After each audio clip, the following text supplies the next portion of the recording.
Alright, we're on the last load, and every load between the first and now has been done in the same manner in which I showed you the first and second load was done.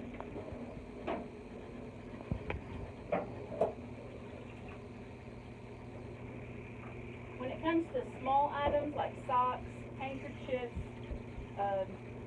anything small and delicate, scarves, things like that, they can tend to stick to the roller, so you want to be sure and kind of put your hand on the other side, and as you put it in, reach to grab it on the other side.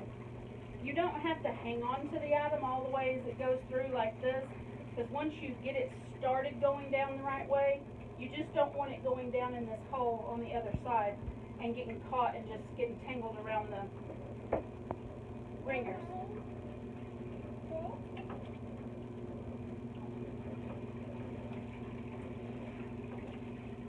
Now, I told you earlier to try to keep the material, the items in the center, and you can get them to go one way or get them to go the other way by just simply pushing them one way or the other. So if one takes off a little bit too far one direction, you can just simply push it and it'll push it back to the other way. Now, there is no particular way of putting items through the wringer.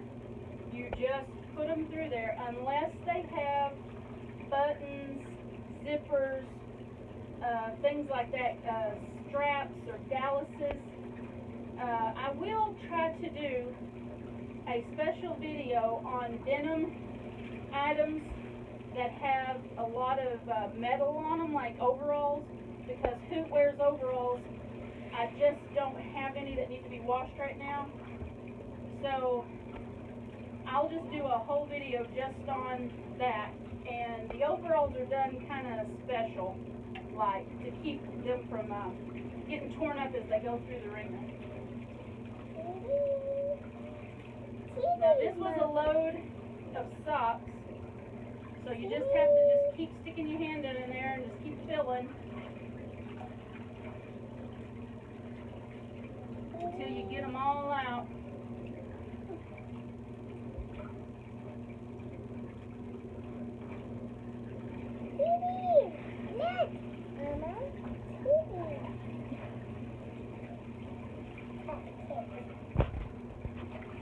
Alright, I think I'm done with that.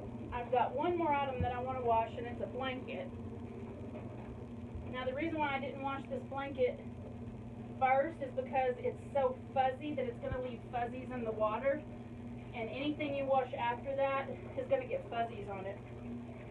And this blanket got laid out in the yard and it got a little dirty, so I wanted it to go last. But as you can tell, it can handle the blanket quite well.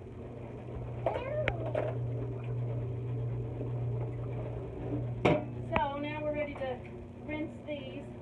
Now, socks is the load that you're going to dread rinsing the most, because each sock's got to be hand rinsed and then stuck back through there, and that takes a little while.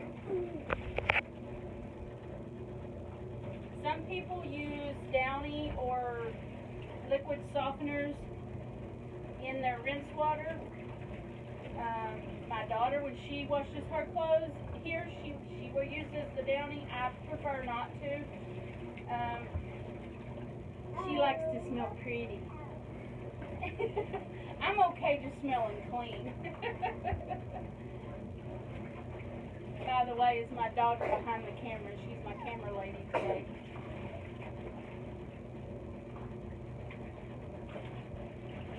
So I'm just going to continue to rinse these, which is going to take me a little bit. So just continue in the manner that I'm doing here. Rinse each item by hand. Stick it back through the wringer. Once you get your good little pile here, toss them into your basket. The blanket has washed long enough, so now I'm going to show you how to take the blanket out of the wash and put a blanket through the wringer. First, of course, start your wringer rolling. You're going to fill around until you find a corner. It don't matter which one, just a corner. And then you go over till you find the next corner. And like I said, it don't matter which corner. And it don't matter what size the blanket is. But you're going to find it, and then you're going to kind of put it in your hand like this, okay? This is the top of it. Start the entire thing. As soon as it grabs a hold of it, stop the rollers, and then you're going to kind of pull it up till you get it, you know, kind of in a straight line. Then you can start it back up and just keep the weight. You don't want to wear your rollers out by having to pull that entire weight of that blanket through there. So kind of hold it up for it and let it run itself through there.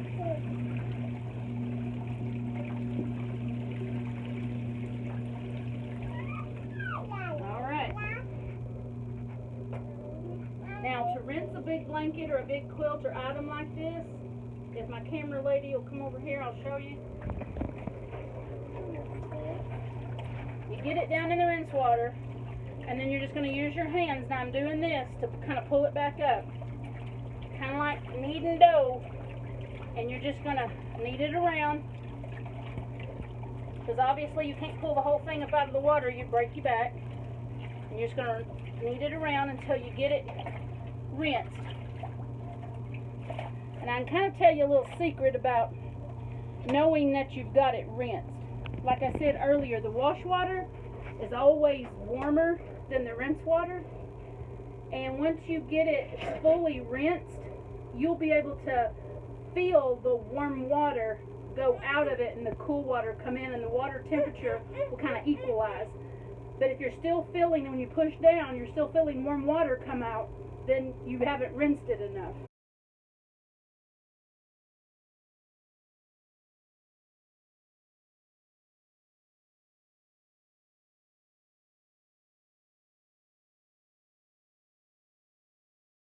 I leave my water hose hanging just outside the door here, so it's just convenient for me to grab real quick. Then you get this in that you screw onto the washing machine. Screw it onto the drain plug. Before you let that down, push that a little bit.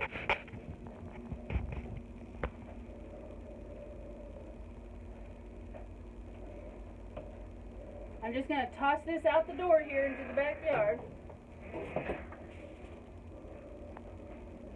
Now I'm going to let this down. Now if yours was outside, you could just let the nozzle down. Yep, it's draining. Now I'm going to go ahead and unplug it, because I don't need it running right now. Then I'm going to pull up the agitator. It may have a little bit of dirt on it if you let it sit like I just did for a minute before you drain the water out. Then I'm going to take my agitator, put it over here in the rinse water, rinse it off, shake it off a little bit, and then I'm going to set it to the side so it can dry. Now,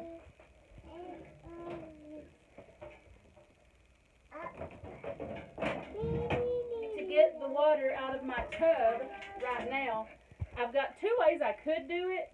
I could just let the drain hose down and drain it into the bucket and then dump it into there or dump it outside. But for me, it's just quicker and easier if I just scoop it out of the tub. Watch out a little bit. Now, if you had a setup that was outside, you wouldn't have to worry about all this. You could just let the hoses down, let them drain. No. But me personally, I don't like doing laundry in the cold during the winter outside, so that's why I chose to have mine in the house. And once I get it completely set up the way I want it, it'll be really convenient to use it, to load it, to drain it, and everything. Now this last little bit, thank you, this last little bit of water that I can't seem to get out of I can't scoop it up out of there because it's getting too shallow. I just let the hose down and drain it into the bucket. Now, on the washing machine, I'll show you in a minute, but you need to do this exact same thing.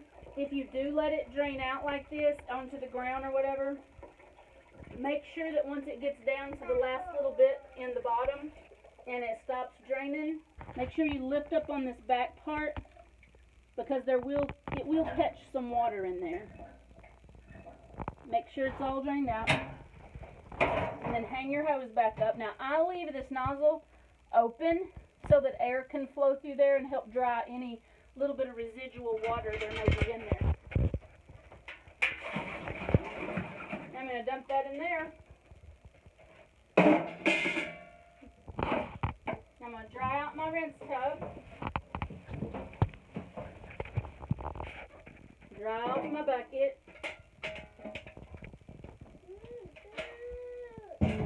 Store my bucket back under there.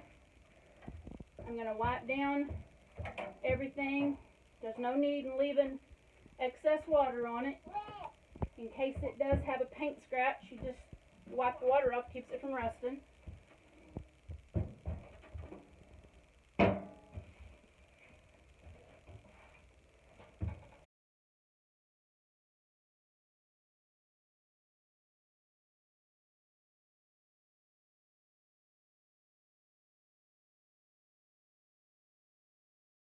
I want to thank you guys for watching this Wringer Washer series.